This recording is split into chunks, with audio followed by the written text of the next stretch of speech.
Heto na nga yung second day of class ni Eliza sa school. Grabe, iba talaga yung energy na pinapakita ni Eliza pag nasa school siya. Magandang umaga po mga ka-G. Heto na po yung second day of school ni Eliza. Kaya naman mga ka-G, samahan nyo kami sa pangalawang araw ng pag-aaral ni Eliza. Nag-toothbrush, naligo at binihisan ko na nga si Eliza. At matapos, dahan-dahan ko nang sinukla yung buhok ni Eliza habang kumakain siya. Ang pinapakain ko sa kanya tuwing umaga, itong gatas na malamig at merong Coco Crunch. Pagka mainit kasi yung binigay ko kay Eliza, matatagalan siyang inumin to. Kaya naman malamig yung binibigay ko, mas gustong gusto niya. Sabi ko nga kay Eliza dyan, bilisan niya na dahil pagkatapos namin, pupunta na kami agad ng school. At pinolbuhan ko nga lang siya sa mukha, nilagyan ko rin sa harap at likod. Matapos namin, pinasuot ko na yung bag niya. Pero may nakalimutan ako, sabi ko dali niya na tong crayons at pencil, pati na rin tong notebook. Matapos kong i-prepare si Eliza, ipa-fast forward ko na to, nandito na kami ngayon sa school mga ka-G. Magandang umaga po mga ka-G. Ito na po yung second day of school ni Eliza. Mga ka-G, alam nyo ba, sa bawat pagpasok ni Eliza sa school, talagang na-excite ako. Kasi alam ko, meron siyang bagong matututunan at matutuklasan. At maganda na to na nakakapag-school talaga si Eliza. Dahil kung nasa bahay lang siya, sigurado wala naman siyang matututunan o matutuklasan. Kaya naman ako, nagdesisyon talaga ako na dapat talaga makapag-aral si Eliza ngayong taon. Kahit malaking responsibilidad to para sa akin, talagang gagampanan ko. No choice din naman ako dahil ito yung binigay na purpose sa akin ni Lord. Kung pwede nga lang talaga na umayaw ako dito sa purpose ko, talagang aayaw ako. Kaso nga lang, kung saan ka nilagay ni Lord, siyempre hindi ka na makakaalis doon. Si Lord din nagbigay sa'yo nun eh. Kaya naman ito, sigurado, meron na akong forever. Sa nakikita ko, buong buhay ko, kasama ko na si Eliza. Kaya naman mga ka-G, huwag kayong magtataka kung si Eliza lagi yung content ko. Dahil si Eliza ang buhay ko at siya talaga yung kasama ko sa araw-araw. At ayan, going back nga, si Eliza habang busy sa loob, lumabas na muna ako. Iniwan ko muna sandali sa loob si Eliza. Alam niyo po, malaking bagay talaga sa kanila na nakakapag-socialize sila dun sa mga kapwa nila bata or mga kapwa nila tao.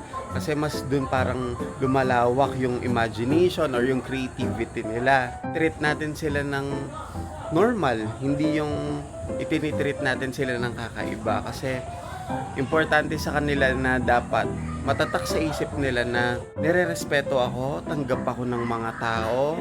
Huwag natin silang ikulong sa bahay. Ilabas natin sila. Kung anong nararanasan natin, kung gaano tayo kasaya na makita natin yung mundo, ma-explore natin yung mundo, ganun din sana yung ipa-explore natin sa kanila at iparanas natin sa kanila.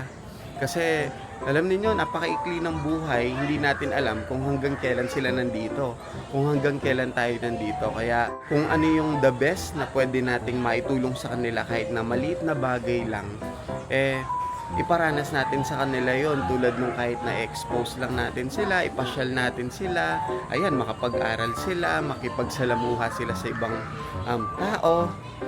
Malaking bagay sa kanila yon kasi may mga napapanood po ako na alam niyo po meron silang mga special needs pero kinukulong sa bahay. Worst case scenario, kinakadena pa, minamaltrato na parang baboy, ginagawa silang na parang, alam niyo yung kakaiba talaga. Yun yung tingin sa kanila.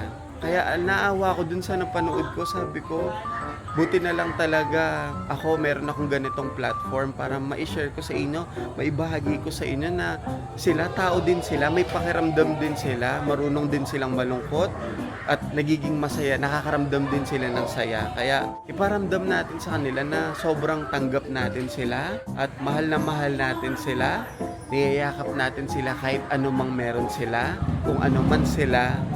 Iparamdam natin sa kanila yon, huwag natin iparamdam sa kanila na kakaiba sila. Kasi kahit yung sitwasyon naman nila, ayaw naman nila yan eh. Hindi naman nila ginusto na magkaganon sila. Kahit ako naman din, di ba? Kung tutuusin lang, pwede naman na, Lord, pwede naman na magkakapatid ako ng yung normal na lang. Para at least kasama ko siya talaga na yung mga kung anong ginagawa ko talagang nagagawa niya, yung normal talaga. Pero hindi rin nila kagustuhan yan. At hindi rin naman natin kagustuhan. Kaya si Lord binigay niya yan kasi siguro may purpose talaga tayo. Meron talaga tayong nakalaan na, ito yung nakalaan para sa atin. Kaya, blessing sila, alagaan natin sila, mahalin natin sila. At nung pagkabalik ko nga dito sa loob, si Eliza, busy talaga siya dito sa ginagawa niya. Nahalata ako sa kanya na hindi talaga siya nagpapadistract, focus talaga siya dun sa ginagawa niya. Worth it lahat ng pagod pagka nakikita kitang masaya. Ang galing-galing naman talaga ni Eliza, oh. O paano ba yun mga ka-G? Hanggang dito na lang muna. Eliza, ano daw sasabihin mo sa kanila? Alila! Bye-bye po mga ka-G!